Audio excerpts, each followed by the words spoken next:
नमस्कार माझ्या बालमित्रांनो, कसे आहात तुम्ही? मजेत ना? मी आहे शालिनी हुबळीकर आणि माझ्या चॅनलमध्ये तुम्हा सर्वांचं खूप खूप स्वागत आहे. तर आज मी तुम्हाला शिकवणार आहे परिसर अभ्यास इयत्ता 3. ह्याच्यातील तुमचा हा जो 15वा धडा आहे, आपले शरीर. आपलं शरीर जे आहे हे खूप महत्त्वाचं आहे, हो की नाही? आपल्या शरीरावरूनच आपल्याला लोक ओळखतात. तर आता बघा, इथे चित्र दिलेलं आहे. सांगा पाहू तुमची मित्रमंडळी काय करत आहेत. आता इथे चित्र दिसत आहे तुम्हाला. इथे हा कोण आहे? सैनिक. सैनिक काय करतोय? सॅल्यूट. हे आहे ट्रॅफिक पोलीस. ही मुलगी आहे विद्यार्थिनी. ठीक आहे. हा मुलगा फुटबॉल खेळत आहे. इथे नर्स आहे आणि ती काय करत आहे? भावलीला इंजेक्शन देण्यासाठी. असं म्हणजे मुलं खेळताना असं दाखवलेलं आहे. इथे जे आहे ते बस कंडक्टर आहे. ठीक आहे. तर शरीराचे कोणकोणते भाग ते वापरत आहेत? तर हे चित्र बघू आणि सांगा ते शरीराचे कोणते भाग वापरत आहेत. ठीक आहे. सांगा पाहू. शरीराचे भाग ओळखा. कपाळ, गाल, नाक आणि कान. हे चेहऱ्यावरती आहे ना आपल्या. हे आहे कपाळ, हे नाक. आता पुढे येणारच आहे ते सगळं डिटेलमध्ये. ठीक आहे. पोट आणि छाती, दंड, मनगट आणि तळहात, मांडी, गुडघे आणि पाऊल. शेजारच्या चित्रावरून शरीराचे मुख्य भाग कोणते ते सांगता येईल का? ठीक आहे. तर शरीराची रचना. डोके, धड, हात आणि पाय हे शरीराचे मुख्य भाग होत. शरीराचे मुख्य भाग कोणते? हा जर प्रश्न आला परीक्षेमध्ये तर डोके, धड म्हणजे हे, ह्याला धड म्हणतात. ठीक आहे. त्याच्यानंतर हात, पाय हे शरीराचे मुख्य भाग होत. डोके, हात आणि पाय धडाला जोडलेले असतात. आता हे धड आहे, ह्याला जोडलेले आहेत ना तुमचे हात आणि पाय, हो की नाही? तर धडाला जोडलेले आहेत. आता आपण शिकूया डोके. डोक्यावर केस असतात. कपाळाखाली 2 काळे डोळे असतात. हे केस, हा कपाळ, खाली काळे डोळे. ठीक आहे. त्याच्यानंतर वरती जे आहेत ह्या भुवया आणि जे डोळ्यांचे आय लॅशेस असतात ना, इकडे जे केस असतात की नाही इकडच्या साईडला तुमच्या, त्याला ना पापण्या म्हणतात. काय म्हणतात? पापण्या. तर प्रत्येकाला पापण्या असतात ह्या. आता या चित्रामध्ये दिसत नाही आहेत म्हणून मी तुम्हाला काढून दाखवलेल्या आहेत. तर डोळ्यांच्या वर जे केस असतात त्यांना म्हणतात पापण्या. 2 बाजूंना 2 कान असतात. ठीक आहे. समोरच्या बाजूला नाक असते. नाकाखाली तोंड असते आणि तोंडाखाली जी आहे ती हनुवटी आहे. काय आहे? हनुवटी. डोके आणि धड यांना जोडणारा शरीराचा भाग म्हणजे मान होय. आणि हा प्रश्न परीक्षेमध्ये 100% विचारला जातो. ठीक आहे. डोके आणि धड यांना जोडणारा शरीराचा भाग म्हणजे काय आहे? मान. मानेच्या पुढच्या भागास गळा म्हणतात. हा जो पुढचा भाग आहे त्याला काय म्हणतात? गळा. ठीक आहे. आता बघा, इथे तुम्हाला सगळं डिटेलमध्ये दिलेलं आहे. ठीक आहे. ही आहे मान आणि ही आहे पाठ. धड. छाती, पोट आणि पाठ मिळून धड बनते. धड कशाने बनते? छाती, पोट आणि पाठ. ठीक आहे. हे बघा, छाती, पोट आणि पाठ मिळून धड बनते. ठीक आहे. धडाला हात जोडलेला असतो त्या भागाला खांदा म्हणतात. आता हा जो भाग आहे ह्याला काय म्हणतात? खांदा. ठीक आहे. धडाला पाय जोडलेला असतो त्या भागाला खुबा म्हणतात. हे बघा, हे आहे धड आणि ह्याला इकडे पाय जोडलेले आहेत की नाही, त्याला म्हणतात खुबा. ठीक आहे. रिकाम्या जागाभरामध्ये हा प्रश्न तुम्हाला विचारला जाऊ शकतो. ठीक आहे. उत्तर असणार आहे खुबा. ओके. आता बघा, ही आकृती तुम्हाला परीक्षेमध्ये विचारली जाणार, ही आणि ही. तर ती व्यवस्थित नावं आणि कोणत्या भागाला काय म्हणतात आणि नावं कशा प्रकारे लिहायची आहेत त्याची प्रॅक्टिस करायची. आकृती काढायची, एक नाव 5-5 वेळा लिहायचं. ठीक आहे. तरच होईल तुमचं प्रॅक्टिस. ठीक आहे. आता हा आहे हात. आता हातामध्ये बघा काय आहे, हे आहे वरचं जे आहे ते आहे दंड. ठीक आहे. त्याच्या पुढे जे आहे अग्रबाहू आणि खाली आहे पंजा. ठीक आहे. असे हाताचे 3 भाग पडतात. अग्रबाहू म्हणजे कोपरापासून ते मनगटापर्यंत. हे कोपरा आहे, हे मनगटापर्यंत. ठीक आहे. ह्याला म्हणतात अग्रबाहू. हाताची बोटे पंजाचा भाग आहेत, त्याला तळहात सुद्धा म्हणतात. ठीक आहे. तर पंजाचा भाग आहे हाताची बोटे. दंड आणि अग्रबाहू जोडणारा भाग म्हणजे कोपर. हे दंड आणि हा अग्रबाहू यांना जोडणारा भाग काय आहे? कोपर. ठीक आहे. अग्रबाहू आणि पंजा जोडणारा भाग म्हणजे मनगट. अग्रबाहू आणि पंजा यांना जोडणारा भाग आहे मनगट आणि दंड आणि अग्रबाहू यांना जोडणारा भाग आहे कोपर. समजलं? तर हे आहेत हाताचे भाग. आता आपण शिकूया पाय. मांडी, तंगडी आणि पाऊल असे पायाचे 3 भाग असतात. तंगडी म्हणजे तुम्हाला चिकनची तंगडीच माहिती असेल, पण आपल्या पाय पण तंगडीच आहे. हा, मग तंगडी म्हटलं की चिकनची तंगडीच आठवली असेल सगळ्यांना, हो की नाही? तर मांडी, हे बघा इकडे आहे मांडी, हे जे आहे ह्याला म्हणतात तंगडी. आणि पाऊल, हे बघा हे आहे पाऊल. असे पायाचे 3 भाग पडतात. तंगडी म्हणजे गुडघ्यापासून घोट्यापर्यंतचा भाग. तंगडी म्हणजे हा गुडघा आणि हा घोटा इथपर्यंत जे आहे त्याला म्हणतात तंगडी. काय म्हणतात? तंगडी. ठीक आहे.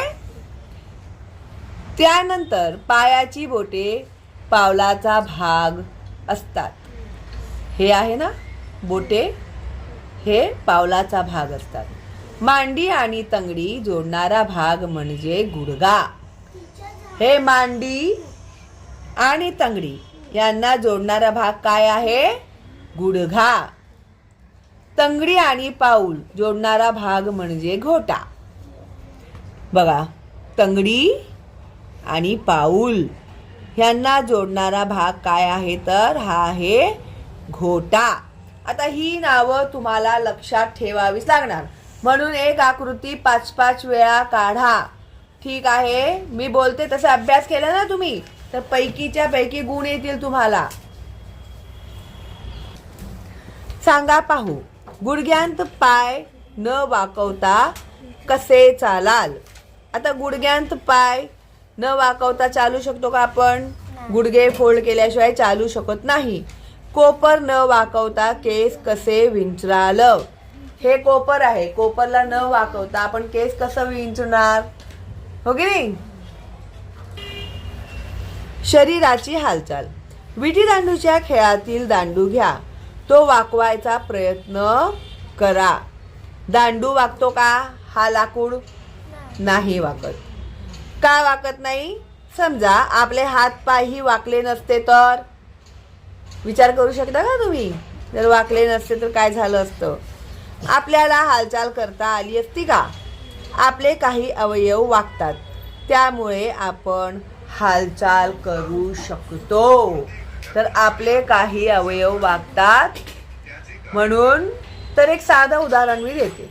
आता ही आपली हाताची बोटं, ही फोल्ड होतात म्हणून आपण कितीतरी कामं करू शकतो की नाही. तर लिहिण्यासाठी हाताचा उपयोग होतो आणि सगळी कामे करण्यासाठी हाताचा आणि बोटांचा उपयोग होतो. आता हे हालचाल वागतात, फोल्ड होतात म्हणून त्याची कामं होतात, हो की नाही? नाहीतर होणार का? असा आकडला हात तुमचा तर कसं लिहिणार, हो की नाही? तर अशा प्रकारे तर शरीराचे कोणकोणते अवयव वागतात करून पहा. आरशासमोर उभे राहा आणि चित्रात दाखवल्याप्रमाणे मानेची हालचाल करून पहा. मान पुढे झुकते, मागे वाकते, डावीकडे वळते, उजवीकडे वळते, डावीकडे वाकते आणि उजवीकडे वाकते. ठीक आहे. हात, खांदा, कोपर आणि मनगट या ठिकाणी हात वाकू शकतो. खांदा, कोपर आणि मनगट या ठिकाणी हात वाकू शकतो. हातांची बोटेही वाकू शकतात. हातांची बोटेही वाकू शकतात. आताच दाखवली मी तुम्हाला. त्यामुळे हातांची मूठ बनते. मूठ म्हणजे हे असं, हे जे आहे ना, ह्याला मूठ म्हणतात. ठीक आहे. हातांनी आपण खूप कामे करू शकतो. हाताने तुम्ही लिहिता, वस्तू उचलता, आई लाडू वळते, छोटे बाळ खुळखुळा पकडते. तर हाताने आपण कितीतरी कामं करतो, हो की नाही? लिहितो, लाडू वळते बघा आई, बाळ खेळतो, मुठ्ठी ह्याला म्हणतात. ठीक आहे. कामं करतो हातांनी. त्याच्यानंतर आहे कंबर. धड फक्त कमरेपाशी वाकू शकते. हे परीक्षेमध्ये विचारलं जातं. म्हणूनच आपल्याला खाली वाकता येते. त्यामुळे आपली बरीच कामे सोपी होतात. खाली पडलेली वस्तू उचलता येते. बुटांचे बंद बांधता येतात.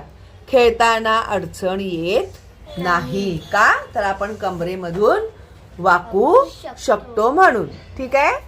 त्याच्यानंतर आहे पाय. खुबा, गुडघा आणि घोटा या ठिकाणी पाय वाकू शकतो.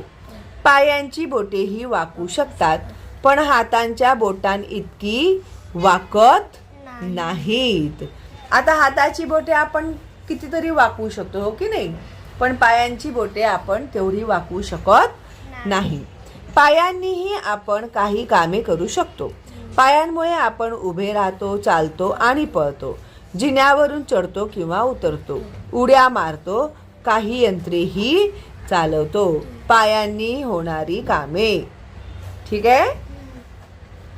त्याच्यानंतर एक काम अनेक पद्धती. आता एक काम करायच्या पद्धती अनेक असतात. करून पहा. एके दिवशी तोंडाने अजिबात बोलायचे नाही असे तुम्ही ठरवले. त्यामुळे समोरच्या व्यक्तीला खुणा करूनच सांगायचे आहे. आता तुम्ही बोलणार नाही तर तुम्ही काय करणार? ॲक्शन करून दाखवणार, हो की नाही? तुम्ही दमशेराज खेळता की नाही, त्याच्यामध्ये आपण बोलत नाही, फक्त ॲक्शन करून दाखवतो. तर तुम्हाला विचारले, जाऊ का थांबू? खुणा करून सांगा, थांबा. तुम्हाला विचारले, भाजी कशी झाली आहे? खुणा करून सांगा, भाजी मस्त झाली आहे. तुम्हाला सांगितले, मांजर आजारी आहे. खुणा करून विचारा, त्याला काय झाले आहे? ते बघा, खुणा दाखवलेल्या आहेत. ठीक आहे. तुम्हाला विचारले, हवा कशी आहे? खुणा करून सांगा, थंडी वाजत आहे. असं दाखवतो की नाही आपण? अशा प्रकारे आपण एकमेकांशी नेहमी तोंडाने बोलतो. हा खुणांचा खेळ खेळताना बोलण्याऐवजी शरीराचे कोणकोणते अवयव तुम्ही वापरता, हो की नाही? हातांचा वापर करतो, डोळ्यांचा वापर करतो, हावभाव करतो की नाही? चेहऱ्याचे पण हावभाव असतात. काय करावे बरे? उंच फळीवरील लाडवांचा डबा काढायचा आहे. हात तर पोचत नाही.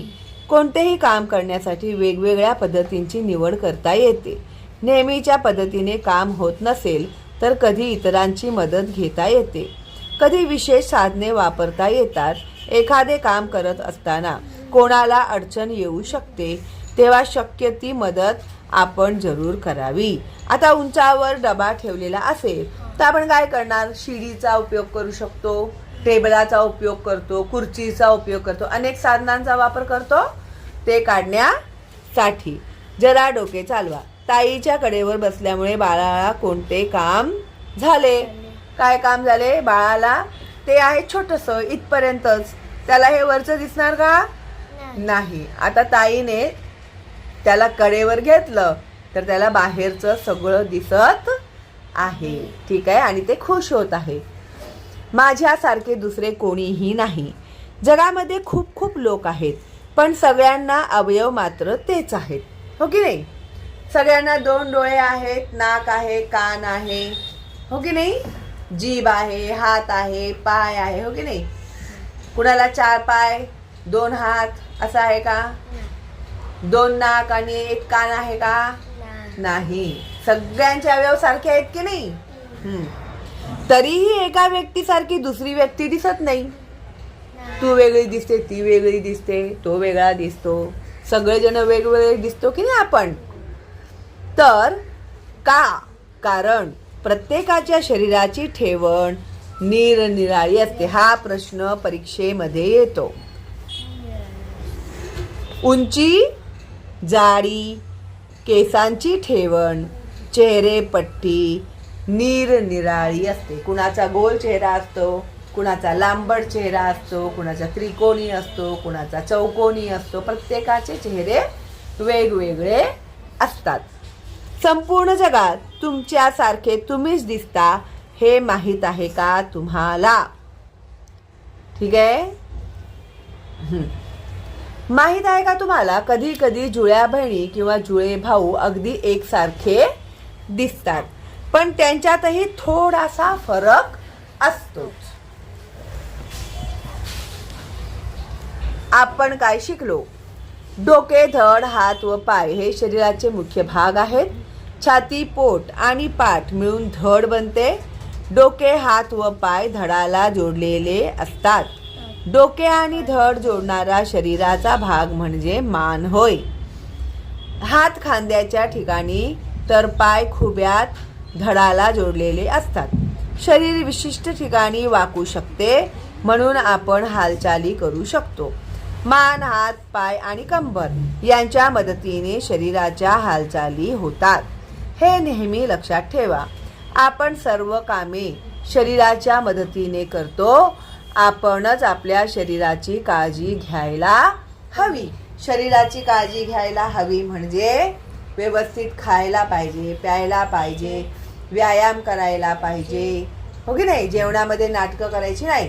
प्रॉपरली जेवले तर शरीर चांगलं राहील. सगळ्या प्रकारच्या भाज्या खायला पाहिजेत. मम्मी जे ताटात वाढेल ते सगळं खायला पाहिजे. जरी ती भाजी आपल्याला आवडत नसेल तरी सुद्धा ती आपण खायला पाहिजे. ठीक आहे, तर अशा प्रकारे हा आपला धडा झालेला आहे पूर्ण. लवकरच पुढच्या व्हिडिओमध्ये मी ह्याच्या खालील स्वाध्याय तुम्हाला सोडवून देणार आहे. पुस्तकातून प्रश्नांची उत्तरे कशी शोधायची तेही आपण शिकणार आहोत. जर नवीन आहात तुम्ही माझ्या चॅनलवर तर लवकर सबस्क्राईब करा आणि पैकीच्या पैकी गुण मिळवा. ठीक आहे, चला मग भेटूया लवकरच पुढच्या व्हिडिओमध्ये. तोपर्यंत ऑल दी बेस्ट तुम्हाला आणि बाय बाय.